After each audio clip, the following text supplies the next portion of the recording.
Productive Disruption is a podcast presented by Rhodes Branding, spotlighting bold and innovative ideas that have the ability to reshape K-12 education. If you're looking for actionable ideas about how to operate and innovate your school, you've come to the right place. Let's get started. Hello, welcome to Productive Disruption. My name is John Loveday. I'm the Vice President of Innovation and Growth at Rhodes Branding. Today, we have a very special podcast guest with us today, Laura Boccanfuso, who is the CEO of Van Robotics. Laura has an incredible background, earned her bachelor's degree from George Mason, her master's in science from Bowling Green, and her PhD in computer science and engineering from the University of South Carolina. Laura also taught for 5 years at the University of South Carolina in the computer science department and also completed some postdoctorate work as an associate research scientist at Yale. Since 2016, Laura has been the CEO of Van Robotics. Laura, thank you so much for joining us today. Thanks so much for having me. I'm excited to speak with you today. Well, I hit on just a very quick hit on your background, but tell us a little bit more about where you grew up, what you did from here and to become the CEO of Van Robotics, and what led to your interest in robotics.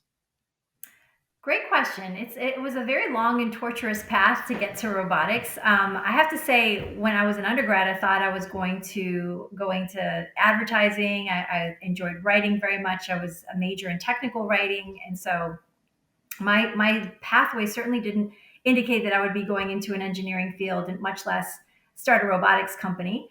But after I completed that, my undergrad, I was working in various fields, doing some contract work, basically. And I realized that I was very drawn to fixing computers and learning all about the latest technology sort of advances that were very popular back then. And this was way back when, so many years ago. I won't say exactly how many, but that pathway really sort of opened up my eyes that I had an inclination to do more technology work, and so I enrolled as a grad student in science and technology policy, actually at George Washington University in Washington, D.C.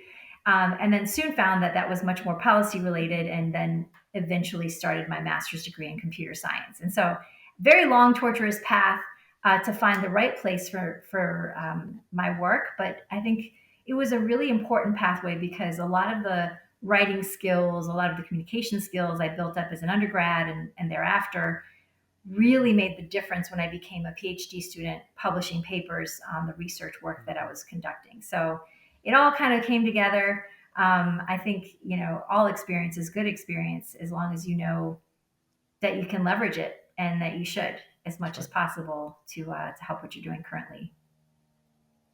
So tell us, when did you know that you wanted to start your own company to start Van Robotics and to lead that organization, and then how did that segue into ABii? Yeah, so as I mentioned, I was going into grad school and I studied computer science, and I was looking, my master's focus was artificial intelligence. So I was working on a number of algorithms to develop systems that could autonomously give us information about the world without having to do a lot of extra work in terms of the research and data collection and mining and that kind of thing.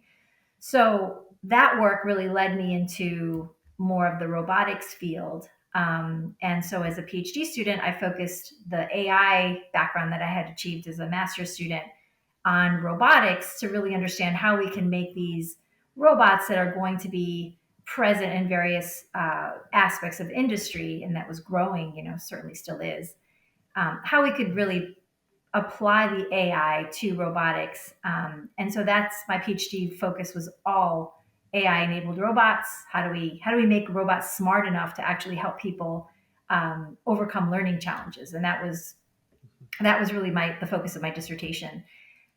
So my intent was to become a professor. I loved teaching. I loved working with people, and especially with children, and helping them kind of overcome some of the confidence barriers, attentional barriers, and some of the other learning challenges that they were having that kept them from really, just soaring in school. And so I continued that work as a postdoc at Yale and then as a research scientist at Yale. And in that process, I started meeting all kinds of experts like clinical psychologists, cognitive scientists, interventionists, um, developmental psychologists, and they basically really were sort of helping me form um, the sort of the foundational understanding of what we needed to build to make robots really adaptive and useful for a large number of students. And they were saying, they started asking me, can you build another one of these? Or can I use this with this other group of kids I'm working with? And can you make it do this? And can you make it do that? And I realized that there was really nothing in the market that they could buy to customize to use for their own purposes. And there was a big demand and growing demand for these kinds of technologies. And so even though my intention was to become a professor and teach and be involved in research for the rest of my career, I realized that there was more impact that I could have by using the information, the data, the research that we collected as a researcher and applying that to a technology we could translate and transfer into the market.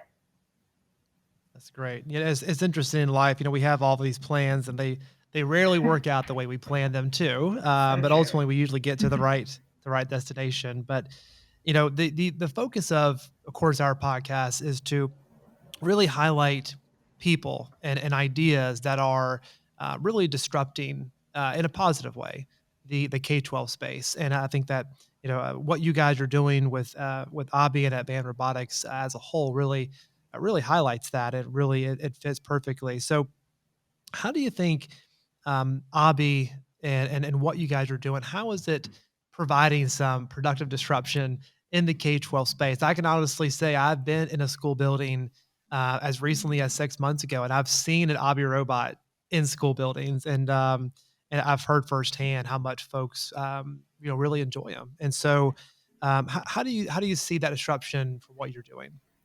Yeah, so I think there's two things that are generally happening in the educational industry. One is that we see a desire and really a need for students to have alternative means and sort of a variety of means to receive their information and their learning. And so I think that from the perspective of a student, we are disrupting the learning process in a way that engages them in new ways that's not currently or it hasn't been done traditionally in educational technology, but is also addressing issues or addressing challenges that haven't historically been addressed by other educational technologies in the space. So we're much more socially driven as a company. We're much more interested in the holistic aspect of learning the whole student. Right? What is their Are they willing to take risks and maybe answer a question they don't know the answer to? Are they willing to use some really valuable problem solving skills to try to divine an answer when they don't necessarily know it off the top of their head? So those are the kinds of things that we're most interested in sort of applying to the educational technology field. And that is all AI based and that's all machine learning based. And not just data driven in terms of what is the skill level and what kinds of lessons should we recommend for the student, but much more so about learning habits. How engaged is the student? Is the student getting frustrated? Has the student taken a risk recently to try to answer questions? So some of those metacognitive skills that are so important and yet haven't really been incorporated in educational technology. So that's one aspect from the student perspective. From the teacher's perspective, we are providing an alternate means and a more effective means to supplement whole group instruction. So typically in a school day, teachers will provide whole group instruction to the whole class, and then comes a time for independent learning time or small group workshop time when students will go and work either independently or in small groups. And that time right now is by and large unsupervised, right? So there's really no one there to help answer questions during this independent learning time, small group workshop time, because most times teachers have a small group at their table and the rest of the class is working on their own. That is a prime opportunity to provide more directed, more personalized learning for those students. And so we're disrupting the idea that independent learning time must happen in a vacuum. And that's a really important concept because there are only so many hours in the day. So you can't ask people to add on more hours, to add more learning, more homework, more studying to teachers and to students' agenda. They're Yeah. already pretty full. So what we want to do is say, let's look at the time that you currently have on your available to you for learning, and let's optimize learning opportunities for all students so that they can excel at their own rate, so that they can have that directed feedback and that engagement monitoring that is so important. So those are the two basic ways that we look at disrupting the field. Yeah, that's incredible. And we probably could spend an entire podcast on just talking about homework. And you've probably seen these Uh, studies, but it's fascinating to think about, at what point do we have diminishing returns when a kid is at a school building for 8 hours and we ask them to complete, 2 more hours of homework? It's interesting. And I'm glad we're at least, standing back and having these conversations and actually looking at the data. Because I think obviously in past generations, we weren't even talking about it. It was just we understood that there's homework, and of course there's homework, and whether the answer is to have none or less or more. I'm glad we're at least talking about it because I think that it's a very agreed. interesting topic, and you kind of hit on this. There's a huge teacher shortage, really all across the country, and I think that clearly COVID has really made that problem a lot worse, and we're seeing this really across the nation, and so obviously we can't expect schools and districts to replace teachers with ABIs, but Yeah, yeah, absolutely not. talking about a supplemental tool to really reinforce learning in a variety of settings. It really is a fascinating idea to think about the possibilities when using technology like ABI. Absolutely. And there is no substitute for teachers. I mean, they're the personal value of having a teacher is it's not quantifiable, right? I mean, there's no substitute. There's no way that we would even want to do that. The question is always for what we have at hand, right?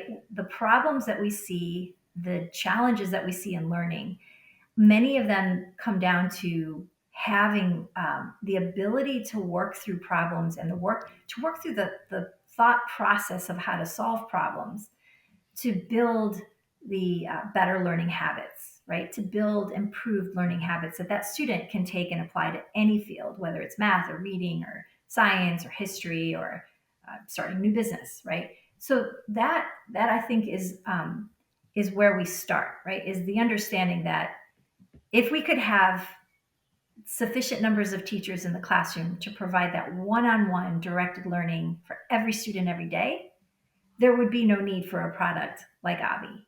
And there would be no need for products like all of the educational apps that are currently being used. And I think it's an important comparison to make because I think people have, for whatever reason, maybe media, maybe social media, maybe movies, but there is some have an underlying concern that robots are here to take people's jobs. And the question is, and replace teachers, right? And I want to address that directly because I think the question is, does anyone make the claim that a robot could do as good a job in the classroom as a teacher? And I don't hear anyone making that argument. And certainly I would never make that argument because I've been in the classroom. I know teachers. We actually have a large team of teachers on our team that create all of our content. And there's no way that you could replace them. Having said that, we also have a large number of computers in the classroom. And there doesn't seem to be the same concern about laptops or tablets replacing teachers. And yet, having introduced those laptops has actually helped the learning process for many students, not for all, but for many students. And I think that we should think about robots in a very similar way. Um, that robots are a technology and they are a tool in a toolbox like anything else that you would introduce into a classroom. And the question always comes down to, is it actually helping students? Um, and so I think that's a really good, it's a good topic of conversation. We readily welcome questions from teachers as to how they can use the robot to support what they do. And I'll tell you, to be honest, from the very beginning of the company, the input from teachers has been by and large the most important feedback we've ever gotten, because they understand how the learning process works much better than robotics or computer science professionals would. So I think it's a good question. Yeah, that's well said. Now I've seen Abby in action, and it's one thing that really stood out to me is that the celebration process of when a student gets something correct was clearly designed, into the code of Abi, and it's just as much of a, I think, an emphasis as the problem itself. So tell us about, what was the thought behind that? I'm sure it was done on purpose. Of course. Yeah. So, yeah, our motto is educate and delight students. Educate and delight. They go hand in hand. Learning should be fun. It shouldn't be seen as a job, especially in the younger grades or earlier grades. And so we actually have a strategic plan in our company that requires that we spend as much time on the delight aspect of the robot as we spend on the educate. Now, as I mentioned, we have a cadre of teachers that create all of our standards aligned curriculum. So they focus on making sure that the lessons are robust and rigorous and they align with state and federal standards. And that's the foundation. But we also have a team that works on the delight aspect of things. It's the gamification, it's the social engagement, all the positive feedback, the fist bumps and the high fives and the dance parties, as you mentioned. Those are equally important because it's, again, about the holistic aspect of learning. It's not just the what do you know on a given day, it's actually how do you know what you know, and how can you actually get yourself excited and motivated about working on fractions. Well, if Avi's there giving you fist bumps and high fives, encouraging you all the way, it makes it a little bit more fun and more easy, right? It makes it something that you look forward to doing and not like a chore that you have to complete. That's right. Yeah. I have two sons, and they're both in elementary school, and they both love school. And it is one of my personal goals to harness that, and to try everything I can do to keep that passion for learning, and to make sure that they truly look forward to going to school every morning. And I know that, some mornings it's early, and sometimes, you're tired and you may not want to, but for me, as a parent and as a former teacher, that's such an important part of the process, right? And when you get students that are perhaps a little bit older, maybe they're in middle school or in high school, and they joke that their favorite subject is recess or lunch. Right. When you really kind of pull back that onion, there's some callous there. There's something that happened in the past, and they have lost that love of learning, and it's hard to break through that, and so you guys clearly get that. So I absolutely love educate and delight students. That's fantastic. So tell me, how many schools, how many students roughly are using the Abi robot across the country, and I think it's actually across the world, across Yeah, the globe. we're actually Abby's in use in about 38 states now. We just added our 38th Mhm. state and 8 countries. Abby was just flying to Jordan a couple of days Awesome. ago, so she's actually working with some students there. It's about 10,000. I think it's actually more than 10,000 now, but probably just over that amount, maybe 12,000 now students, over 200 schools, and we are growing so much in the last couple of months because there is, as you mentioned, a teacher shortage. And one of the things that we focused a lot on last year was really learning about how we can support schools and teachers in a way that is not adding more to their plate. And Yep. so I think that's one of the reasons why it's grown so much in the last couple of years, because Yeah. it is a plug and play tool. You don't really have to do anything to program it or to configure it. Basically, it's a pretty easy to use tool and get up and running pretty quickly. So you don't need a PhD in order to operate ABii. Is that what you're saying? Not at all. Good. That's good. So I've learned that apparently ABii has friends. So tell us about some of the new products that you may have. Yeah, so ABii has on-screen friends actually. The way it works is ABii is a little desktop size, about 16 inches tall, stands at about eye level with students, and works with a connected Wi-Fi enabled device. So that could be a Chromebook, iPad, Android tablet, pretty much anything that has a screen on it and is Wi-Fi enabled. And ABii will deliver lessons directly to that screen. So she doesn't use the school's network at all to deliver lessons. She essentially has a local Wi-Fi that connects directly to that device. So Mhm. on the screen will appear various pieces of information about the lesson. So there's usually an introductory screen that ABii uses to kind of introduce a real world problem that illustrates the problem or the challenge that we're seeking to solve during that lesson. And on the screen also will be one of ABIi's 5 on-screen characters. So there's Earl, there's Wanda, there's Jolt, there's V, and there's Mario. And these 5 characters all have different personalities. They all struggle with different things. Mario is a pizza parlor owner. He struggles with fractions, right?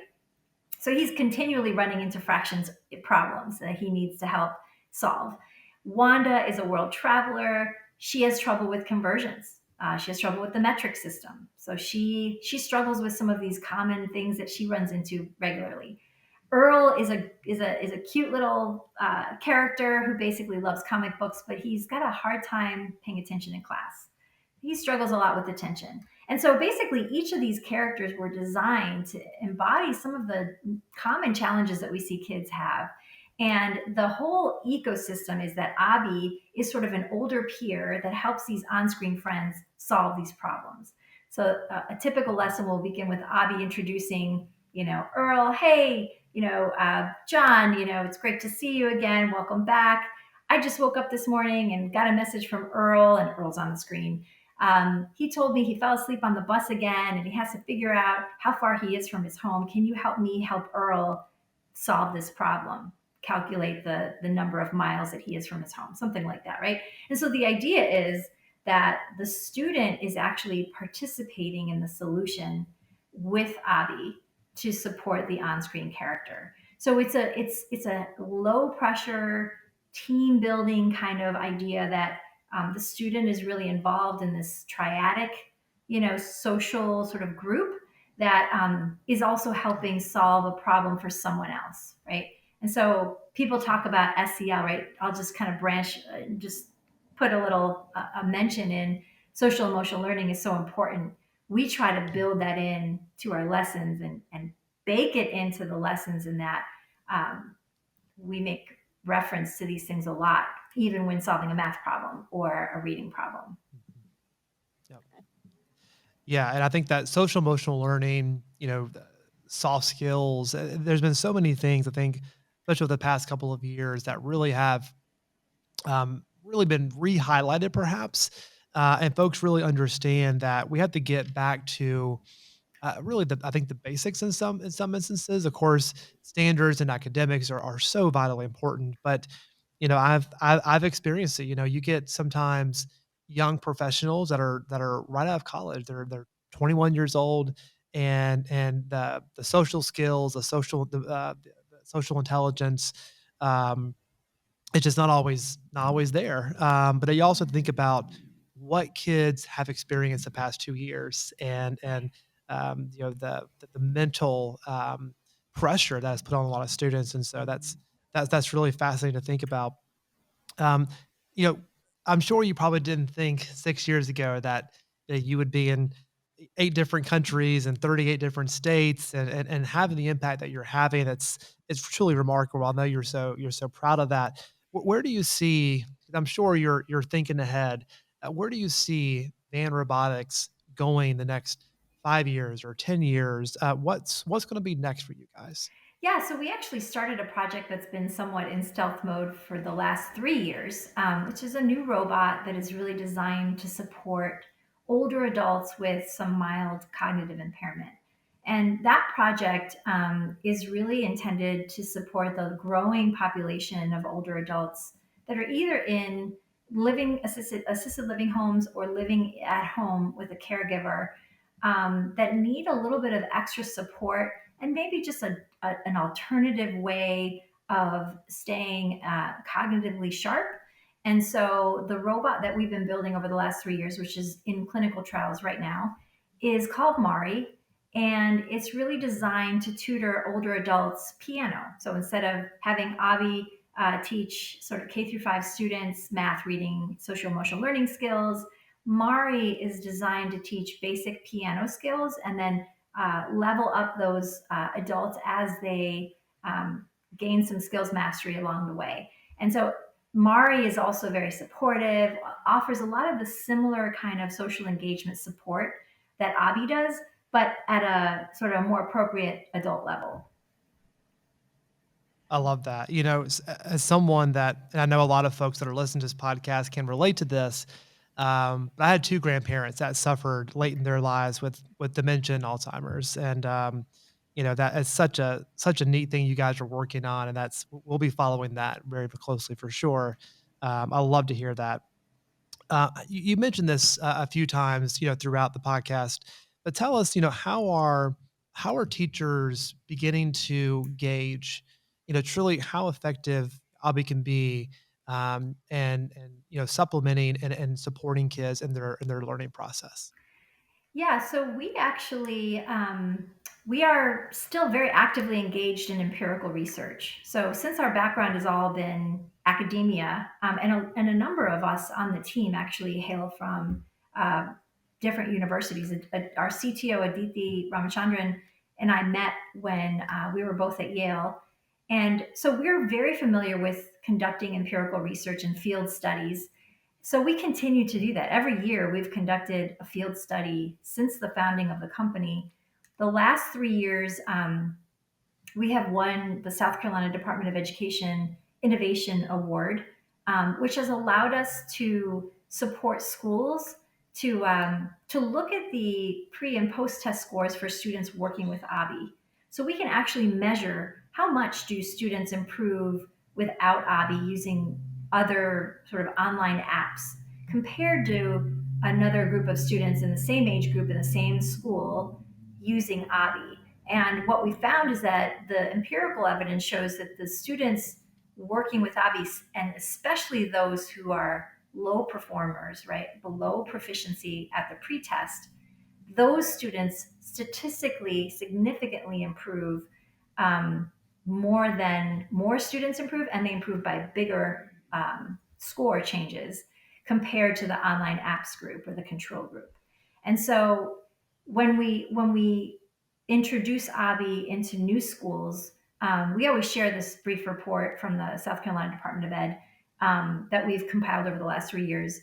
But we remain committed to continually not only evaluating how effective ABI is at improving comprehension and math, reading, and social emotional learning, but also in iterating on ABI. How can we make things even better? How can we reach even more students, and improve those scores changes from pre to post? I love that. There was a member of our team here at Rose Brandy that wanted me to ask one question, and that was about this dance party. So could you tell the audience what is the dance party? What does that Yes. mean? So at the end of every tutorial, Abby will do a dance party, and the music is random. So she'll play a random song, and Abby will do this little. She'll either do like a guitar solo, or she has like a DJ dance party where her eyes turn different colors, and it's one of the rewards that kids get after kind of staying persisting through a tutorial. sometimes they're getting questions wrong and they may not feel great about their score, but we want to always applaud the effort, right? So we want to always give them some positive feedback, regardless of how they performed, on the effort itself to build those strong learning habits. And so, yeah, dance party is always everybody's favorite. Even the teachers typically will tell us how much they love the dance parties. And yeah. I love that. So when that was programmed into ABii, was that based off your dance moves or someone else's dance moves? Like where did that come from? Was we there a test actually have subject here? we have a person on the team whose job it is to create Abi's dance parties. So it's not my dance moves. I That's can't a take great credit. job. But yeah, he's pretty amazing. He's got some new ones that he's launching actually in the next couple of weeks. There's a whole batch of new dance parties that will be released as part of Yeah. our gamification software upgrade. So Yeah, the way you can always start to know your age is when you don't recognize the newest, coolest dance. And when right. you see it, you're like, what is that? I have no idea what We that is. tried Abi So flossing. The floss just didn't quite work with Abi, but we yeah, have instituted some other ones. I love that. I love that. Well, we always ask at the end of every podcast the same question, and you can take this any place you would like, but we're going to hand you the magic wand, and you get to change anything about K 12 education, whether it's locally, regionally, nationally, globally, wherever you want to take it. What would you change and why? Great question. Um, I would change. I would really change compensation for teachers. I would absolutely change that. I think hands down, we need to do something, and we need to do something soon about how we compensate teachers. Mhm. I love that. Yeah, I And the think reason that I would change I that is just I didn't. because, yeah, we need to show them how valuable they are, and they need to be able to have a good living for their families. They need to be able to provide for their own families and provide for themselves so that they can be whole and ready and feel that they're able to support the passion that they have to teach kids. And I think that's something we just haven't historically done well. Yeah. I know we can't literally hear it, but I know there are teachers and principals all across the country listening to this podcast, and they just yelled in their car and they just clapped, and I think that it's something that we've talked about for a long time, and I think that clearly we've started to see with nationwide teacher shortages, with all the strain that COVID has put on everyone, in particular the K-12 system. I think we realize that we have no option. We have to take this issue very seriously, and the only way that we're going to recruit the next generation of teachers, we can't expect goodwill to be the main driving force for educators to enter this sector. Absolutely. And we know, yeah, and we know that every single educator that enters this field, they have empathy and they have compassion and they do it not for the paycheck, but to make a difference, and that's wonderful. But I've said many, many times we can't let that be the sole driving force of teacher recruitment. We have to give teachers a reason to not just enter the workforce, but to stay. And I've heard people at conferences and webinars, in particular the past couple of years, and they're starting to talk about things like, why can't we give teachers stock options? Why is that such a crazy idea? That's not crazy in the private sector. Why can't we help teachers? Why can't we recruit teachers to rural areas and to make it, financially something that would be appealing? There're just so many things that we could probably can host an entire podcast just on this particular subject. But I love that answer. So if you want to learn more about ABii, about Van Robotics, you can simply go to smartrobottutor.com. That is smartrobottutor.com.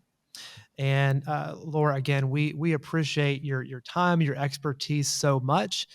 We appreciate what you and your team are doing to provide some productive disruption to the K-12 space, and that's what we're all about. And we applaud you for it.